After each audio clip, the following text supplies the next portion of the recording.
पीलिया के बारे में सबसे पहले तो मैं माँ बाप को दो भ्रांतियां जो हैं वो दूर कराना चाहूंगा। भ्रांति नंबर यानी भ्रम नंबर एक ये है, वो इस तरीके से डर जाते हैं कि पूछते हैं डॉक्टर साहब ये बच्चे को पीलिया हो गया है तो क्या ये कोई घबराने वाली बात है या कोई खतरे की बात है, क्या बच्चे का लीवर नहीं काम कर रहा है।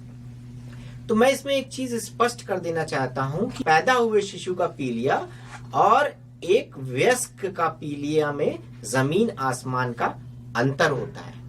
एक वयस्क के पीलिया का मतलब, जॉन्डिस का मतलब कहीं ना कहीं लीवर या उससे संबंधित रोग होता है, जबकि एक नवजात शिशु के पीलिया का मतलब 90% से अधिक केसों में एक नॉर्मल चीज होती है जिसे फिजियोलॉजिकल जॉन्डिस बोलते हैं। अब हम ये देखते हैं कि ये फिजियोलॉजिकल जॉन्डिस क्या है जो 90% नवजात शिशुओं में होती है, और क्या फिजियोलॉजिकल जॉन्डिस के अलावा भी कोई और भी प्रकार का पीलिया या जॉन्डिस होती है जो बच्चे के लिए नुकसानदायक हो सकती है। तो नवजात शिशु दो तरीके से पीलिया ग्रहण कर सकता है। एक तो है नॉर्मल पीलिया या फिजियोलॉजिकल जॉन्डिस, एक होता है पैथोलॉजिकल जॉन्डिस, यानी कि वह जॉन्डिस जो किसी दिक्कत की वजह से या किसी प्रॉब्लम की वजह से बच्चे को हो सकता है। अब हम आते हैं फिजियोलॉजिकल या नॉर्मल वाली जॉन्डिस में। करीब 25 से 30% नवजात शिशु में फिजियोलॉजिकल या नॉर्मल जॉन्डिस का असर देखा गया है। इसका मतलब यह है कि यदि कोई भी 100 बच्चे जो पैदा होते हैं उसमें से 25 से 30 बच्चों में जॉन्डिस या पीलिया आपको हो सकता है, तथा इस तरीके के पीलिया के लिए किसी भी डरने की बात नहीं है, तथा यह पीलिया अपने आप ही समय के साथ चला जाता है तथा इसमें किसी भी इलाज की जरूरत नहीं होती। अब हम यह देखते हैं कि ये फिजियोलॉजिकल या नॉर्मल जॉन्डिस क्यों होता है। एक वयस्क या एडल्ट व्यक्ति का हीमोग्लोबिन 12 से 14 के बीच में होता है, बल्कि एक नवजात शिशु का यदि हम हीमोग्लोबिन लें तो वह नॉर्मली 18 से 20 के बीच में होता है। तो एक नवजात शिशु जब 18 से 20 हीमोग्लोबिन लेकर पैदा होता है तो उसके पैदा होने के कुछ दिन बाद तक हीमोग्लोबिन धीरे धीरे कम होकर एक नॉर्मल 14 या 15 के लेवल में आने की कोशिश कर सकता है या कोशिश करता है। तो यह हीमोग्लोबिन जब 20 से 14 आता है तो खून टूटता है, जिसकी वजह से जॉन्डिस के पिगमेंट बनते हैं।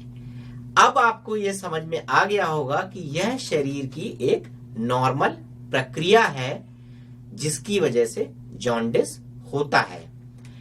अब हम यह देखते हैं कि क्या हम ये नॉर्मल या फिजियोलॉजिकल जॉन्डिस को किसी तरीके से बचा सकते हैं या टाल सकते हैं। जो नॉर्मल या फिजियोलॉजिकल जॉन्डिस है उसको हम एक तरीके से टाल सकते हैं, वो है बच्चे की अच्छी फीडिंग। यदि हम बच्चे को हर 2-2 घंटे में माँ का दूध सफिशिएंट मात्रा में फीड कराएंगे तो उसका हाइड्रेशन स्टेटस या शरीर में पानी का जो मात्रा है वो काफी अच्छी रहेगी। जब ये शरीर में हाइड्रेशन स्टेटस अच्छा रहेगा तो वो यूरिन प्रचुर मात्रा में करेगा, काफी ज्यादा स्टूल्स या पॉटी पास करेगा। जो शरीर का बाइल पिगमेंट है या जो पीलिया का पीला रंग है वह केवल 2 माध्यम से शरीर से निकलता है, या तो यूरिन के द्वारा या फिर पॉटी के द्वारा। तो यदि आप उस बच्चे को एडिक्वेट मात्रा में फीड करा रहे हो तो बॉडी की फ्लशिंग के द्वारा, यूरिन और स्टूल के द्वारा यह जॉन्डिस का पिगमेंट निकल जाएगा और बच्चे को किसी तरीके की दिक्कत नहीं होगी। अब आते हैं इसके इलाज में। क्या सभी जो पीलिया के केसेस होते हैं, फिजियोलॉजिकल या नॉर्मल जॉन्डिस के केसेस होते हैं, उनमें बच्चों को इलाज की जरूरत पड़ती है? तो यह देखा गया है कि 90 या 95% बच्चों को फिजियोलॉजिकल या नॉर्मल जॉन्डिस में किसी भी तरीके के ट्रीटमेंट की जरूरत नहीं होती है। केवल 5 से 10% बच्चों को जिनका बिलिरुबिन किसी वजह से 15-16 या उससे अधिक पहुंच जाता है, उनको ही केवल एक स्पेशल लाइट के अंदर रखा जाता है जिसको फोटोथेरेपी बोलते हैं। अब देखते हैं कि ये नॉर्मल या फिजियोलॉजिकल जॉन्डिस की एक प्रक्रिया क्या होती है, यह शरीर में कब आता है, कब तक बढ़ता है, कैसे बढ़ता है और कब तक रहता है। तो एक जो नॉर्मल या फिजियोलॉजिकल जॉन्डिस होता है, यह जन्म के समय कभी भी मौजूद नहीं होता। ये यूजुअली 48 से 72 घंटे बाद ही आना शुरू होता है, यानी बच्चे का रंग पीला होना शुरू होता है।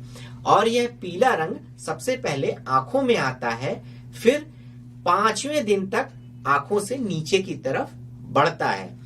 यूजुअली यह सामान्यता देखा गया है कि ये 6 से 7वें दिन के आसपास मैक्सिमम होता है, फिर 7वें दिन के पश्चात धीरे धीरे शरीर से निकलना शुरू होता है और 15वें से 16वें दिन के बाद यह बिल्कुल निम्न स्तर पर पहुंच जाता है।